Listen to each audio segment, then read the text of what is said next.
Olá, está no ar o Semana Legislativa, nosso telejornal com o resumo dos principais acontecimentos que marcaram a semana aqui na Câmara Municipal. Veja os destaques desta edição. Comissão de Vereadores vistoria obras públicas anunciadas na gestão passada. Grupo aponta falhas no andamento de alguns projetos. Câmara participa de cerimônia realizada pelo Tiro de Guerra. Solenidade tem o objetivo de dar posse a prefeitos da região que vão comandar a junta militar dos respectivos municípios. Meio ambiente em pauta, vereadores criam comissão para estudar impactos da transposição do Rio Paraíba na Bacia do Jaguari. Confira os projetos discutidos em plenário e os assuntos que marcaram as sessões de Câmara no nosso resumo da sessão. Câmara recebe grupo de arquitetos para discutir a lei do puxadinho, revogada no final do ano passado. E na nossa entrevista de estúdio, vamos falar sobre os impactos dos feriados prolongados no comércio e na indústria. Seja muito bem-vindo, o Semana Legislativa está no ar. Nós abrimos o Semana Legislativa apresentando um resumo dos principais debates que marcaram a sessão da última terça-feira. Lembrando que nas sessões de terça acontece o tradicional pinga-fogo. Confira. A vistoria realizada por uma comissão de vereadores a uma série de obras públicas da cidade anunciadas na gestão passada foi assunto de destaque durante a sexta sessão do ano. Vereadores apresentaram fotos da visita e criticaram o andamento de alguns projetos que teriam apresentado falhas ou irregularidades durante a execução. Também fez parte dos assuntos discutidos na tribuna o destaque de São José dos Campos no serviço de saneamento básico e no esporte, a causa animal e denúncias de problemas como mato alto e falta de manutenção em praças e espaços públicos. Ainda durante a sessão, cerca de 450 documentos que estavam na pauta de votação foram aprovados, entre eles solicitações de intensificação de ronda policial, troca de lâmpadas, podas de árvore e outros serviços de manutenção de espaços públicos. Uma moção sofreu destaque e foi rejeitada. O documento criticava a decisão da Prefeitura de anular os pedidos pendentes do Serviço 156, realizados até 31 de dezembro de 2016. Você confere a sexta sessão ordinária na íntegra no nosso canal do YouTube. Como nós acompanhamos na reportagem, muitos debates envolveram a vistoria realizada pelos vereadores a algumas obras públicas anunciadas na gestão passada. E agora a gente confere com mais detalhes quais são essas obras e a avaliação dos vereadores sobre o andamento dos projetos. Um grupo formado por vereadores da Câmara de São José dos Campos e secretários municipais percorreu a cidade a fim de vistoriar obras públicas concluídas ou iniciadas na gestão passada. Por cerca de 4 horas, a comitiva percorreu mais de 80 quilômetros em um micro-ônibus. O grupo partiu da prefeitura e a primeira parada foi na rua Luiz Geraldo, no bairro Buquirinha 2. No local, foram analisadas a qualidade do asfalto, das calçadas e o serviço de drenagem. Participaram da vistoria os vereadores Juvenil Silvério, Sérgio Camargo, Ciborgue, Dr. Elton, Fernando Petit, Dulce Rita, Marcão da Academia, Walter Hayashi, Maninho 100% e José Dimas, além dos secretários de Governança Anderson Farias e de Gestão Habitacional e Obras José Turano, que fizeram sugestões para a recuperação dos espaços públicos. Os vereadores vistoriaram obras de calçamento, drenagem e pavimentação, além do canteiro de obras da Via Oeste, o Parque Alberto Simões e o Poliesportivo São Judas Tadeu. O pagamento às empresas foram todos feitos rigorosamente em dia, porém a qualidade das obras que foi entregue à população está muito mal feita e temos que rever tudo isso. Por exemplo, o Parque Alberto Simões do Alto de Santana, chamado Parque Boa Vista. Nós temos que investir agora mais de R$250 mil para recuperar o parque e entregar nas mãos da população. Em seguida, o grupo partiu para a obra de prolongamento da Via Oeste, iniciada em outubro de 2015, e em seguida visitou as obras do ginásio esportivo Delmar Bufulim, no Parque Industrial. Na região sudeste, no Capuava, os parlamentares analisaram a implantação do xisto nas ruas do bairro. Por último, vistoriaram o poliesportivo do São Judas Tadeu, que apresenta sinais de depredação e falta de manutenção. Com isso, nós vamos tomando pé de toda a situação herdada desse governo passado, que, repito, não teve nenhuma priorização das coisas essenciais para a nossa cidade. Procurou-se fazer obras eleitoreiras e quem está pagando essa conta agora é o novo governo. Mas temos confiança, são gestores competentes, compromissados com a cidade, que vão resolver todos esses problemas. Mas tem que ter um pouquinho de paciência a nossa população. Quantas obras temos aí que foram começadas e estão aí muitas, estão aí como os elefantes brancos aí que estão abandonadas. Eu fico muito feliz e parabenizo o nosso prefeito, a administração, para a gente poder estar mostrando isso aí, a transparência, né, para os munícipes. A gente está acompanhando de perto e vendo aí o quantas coisas que precisa ser feita aí para o nosso povo joseense. No próximo bloco, confira o resumo da sessão da última quinta-feira. E ainda, meio ambiente em foco. Vereadores discutem impacto da transposição do Rio Paraíba do Sul na bacia do Jaguari. É daqui a pouco.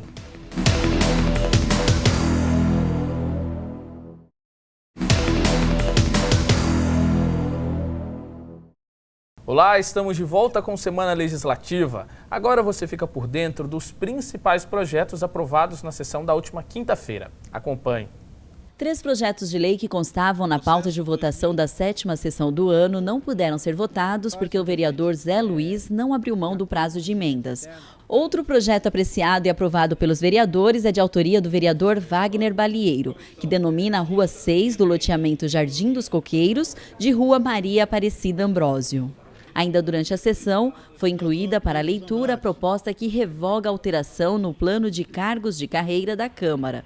A proposta também prevê a criação de uma comissão de estudos para fazer a revisão da estrutura administrativa do Legislativo. Acompanhe a 7ª sessão ordinária na íntegra no nosso canal do YouTube. O meio ambiente foi pauta de discussões aqui na Câmara. Os vereadores receberam a visita do secretário de Meio Ambiente de Igaratá, que apresentou os possíveis impactos da transposição do Paraíba do Sul na bacia do Rio Jaguari. Uma comissão foi formada para estudar o assunto. A Câmara Municipal foi sede de um grande debate envolvendo a bacia do Rio Jaguari. Cotado para abastecer a Grande São Paulo, o manancial é um dos principais afluentes do Rio Paraíba e ocupa 48% do território de São José dos Campos. A discussão em torno da bacia teve início após a apresentação de um diagnóstico do local, feita pelo secretário de Meio Ambiente e Desenvolvimento Agropecuário de Igaratá, Juarez Domingues de Vasconcelos. Foi encomendado pela Secretaria de Recursos Hídricos do Estado de São Paulo uma nova lei dos mananciais para o reservatório do Jaguari. Essa lei vai impactar diretamente o município de São José, Jacareí, Monteiro Lobato, Igaratá, Santa Isabel, Arujá e Guarulhos. Então é uma nova lei que deve ficar pronta agora em 2017, ir para o Comitê de Bacias e, se aprovada for pela Assembleia, passa a vigorar a partir do ano que vem, que vai reger a vida das pessoas que vivem nesses espaços territoriais. São José dos Campos impacta diretamente, quase 50% do município de São José dos Campos está dentro da bacia. Essa lei tem um cunho de proteção, ela visa proteger o meio ambiente, né, restringindo até novas ocupações com novos parâmetros. Vou te dar um exemplo. Se for desenvolver o turismo rural, por exemplo, na região norte de São José dos Campos, de que forma vai poder se dar? Quais espaços eles vão poder ocupar? Então, a vida de quem mora, por exemplo, em São Francisco Xavier, Monteiro Lobato, uma parte do município, toda a região norte, ela vai ser impactada com as mudanças dessa lei, que vai passar a dar os novos parâmetros de uso e ocupação do solo, inclusive para os moradores dessas áreas. Para o secretário, a ideia é que a Câmara se mobilize juntamente com a Prefeitura e promova estudos sobre a bacia do Rio Jaguari, além de propor uma audiência pública para que todos possam participar dos debates. A Câmara de Vereadores tem um papel também fundamental, porque os vereadores têm contato com a população, para trazer para a Prefeitura os anseios da população que devem ser contemplados dentro dessa nova lei, que deverá ser aprovada até o final do ano. Então, há uma necessidade da participação da comunidade, inclusive, quem sabe, de se promover uma audiência pública na própria Câmara Municipal para que a população tenha acesso e conhecimento daquilo que vai estar sendo feito. A alternativa seria você compatibilizar o uso sustentável dessas áreas. De que forma você pode conviver bem, do homem com a natureza, ocupando os espaços, preservando. Então, vamos dizer assim, essa via de mão dupla deve estar presente dentro da discussão. Nós não podemos tirar o homem da onde ele está, né, para impor uma restrição e nem tampouco devastar o meio ambiente. Tem que haver aí uma questão do bom senso. Devido ao impacto que a mudança deve trazer para o município, os vereadores se comprometeram a criar uma comissão especial de estudos, a fim de analisar o plano de proteção e a legislação que será elaborada. A comissão será formada pelos vereadores José Dimas, Ciborgue, Lino Bispo, Renata Paiva, Esdras Andrade, Wagner Balieiro e Maninho 100%. O debate foi articulado pelo vereador José Dimas, que acredita que as novas regras devem garantir a preservação do manancial sem afetar o turismo rural e os pequenos produtores da região. A preocupação maior aqui é com essa quantidade de água que vai para São Paulo e essa contrapartida. Nós precisamos conversar, precisamos resolver e a população de São José dos Campos está muito preocupada com isso. Eu acho que vai ser uma comissão efetiva, nós vamos procurar os estudos e dialogar e propor uma restrição menos severa. Nós preocupamos com a proteção dos mananciais, mas também com o uso coerente e responsável do solo. E nós vamos ter a nossa proposta, juntamente com os outros municípios que serão afetados por esses estudos. No próximo bloco, o presidente da Associação Comercial de São José comenta sobre os feriados prolongados que afetam o comércio. O carnaval é um desses feriados. A gente volta já.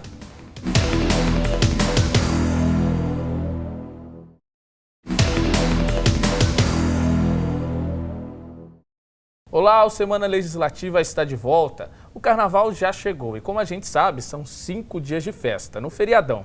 E de que forma esses dias de folga afetam o comércio? Quem explica melhor é o presidente da Associação Comercial de São José dos Campos. Ele conversou com a repórter Vivian Scatolin.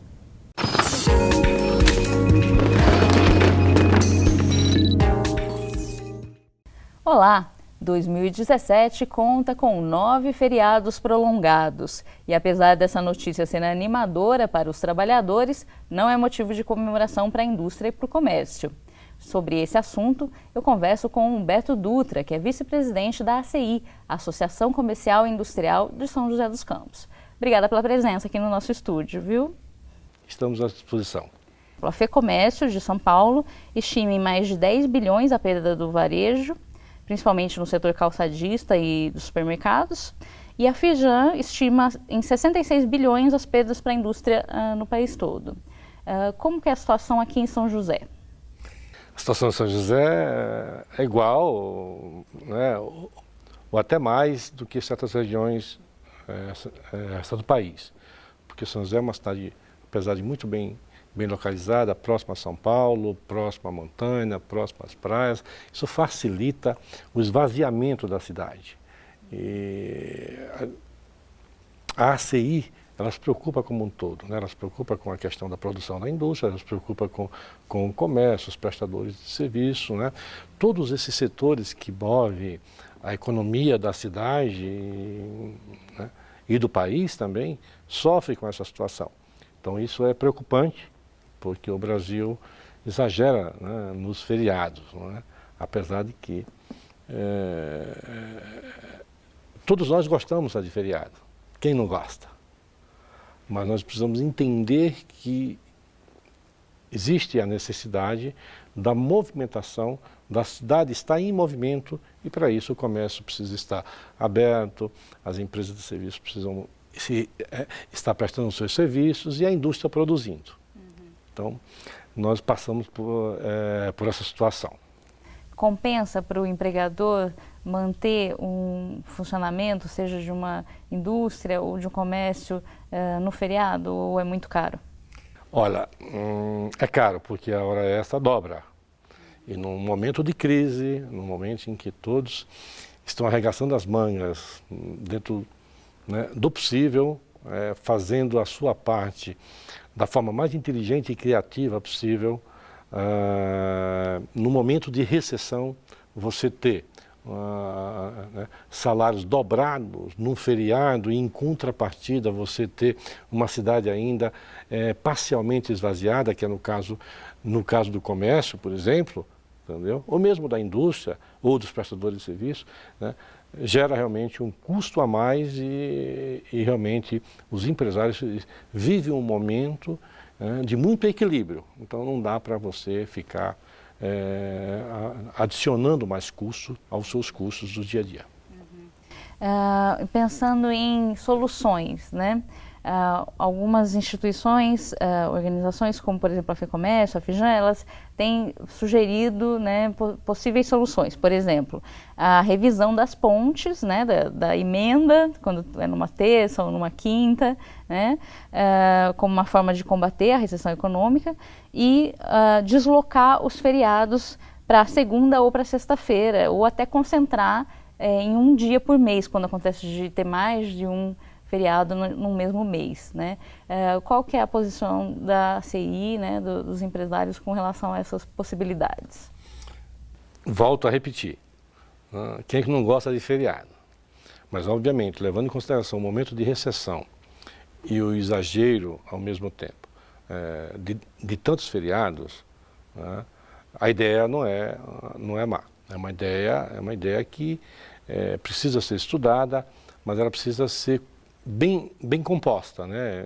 Todos os setores envolvidos precisam concordar com essa situação para que o dia a dia também não sofra, vamos dizer assim, sabe, tanta discordância, né? Porque ninguém consegue gerir o seu negócio sozinho, né? Precisa ter um empregador, mas precisa também ter o empregado, né? E quando essas duas pessoas andam concordando, né, eles caminham concordando, tudo fica mais fácil para que o negócio se desenvolva melhor. Então, a ideia não é ruim, mas precisa haver o entendimento nesse sentido, para que ninguém saia magoado. Obrigada pela presença aqui no nosso estúdio, por participar do nosso programa. Bom, nós vamos ficando por aqui. Até a próxima.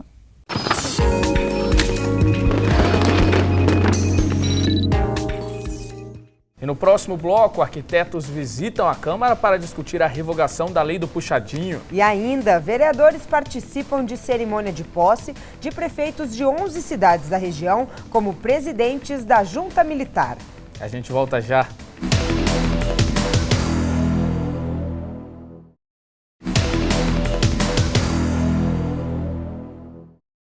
Estamos de volta com Semana Legislativa. A revogação da lei do puxadinho deixou profissionais do ramo da construção civil insatisfeitos. Arquitetos visitaram a Câmara em busca de apoio dos vereadores. De acordo com o grupo, a medida trava obras que já estavam em andamento. Em reunião realizada na Sala Pedro Bala, os vereadores receberam uma comissão de arquitetos da cidade para discutir a lei do puxadinho, revogada pela Justiça. A decisão foi tomada em dezembro do ano passado e, segundo dados apresentados pelo município, congelou a regularização de cerca de 2.000 imóveis na cidade. O parecer afeta obras que já estavam em andamento. Todos os profissionais que entraram com o processo, que já receberam por esse trabalho, estão numa situação diante de um fato que, como é que você resolve com o proprietário? Como devolver um dinheiro? A maioria dos proprietários já pagaram 50% da execução desse serviço. Então o profissional fica sem saber qual é a atitude que ele toma diante do proprietário. E o proprietário, por um outro lado, ele está pressionando nós, profissionais da categoria, que ele quer uma resolução. E nós não temos o que fazer. A medida aprovada em 2015 era de autoria do ex-vereador Luiz Mota.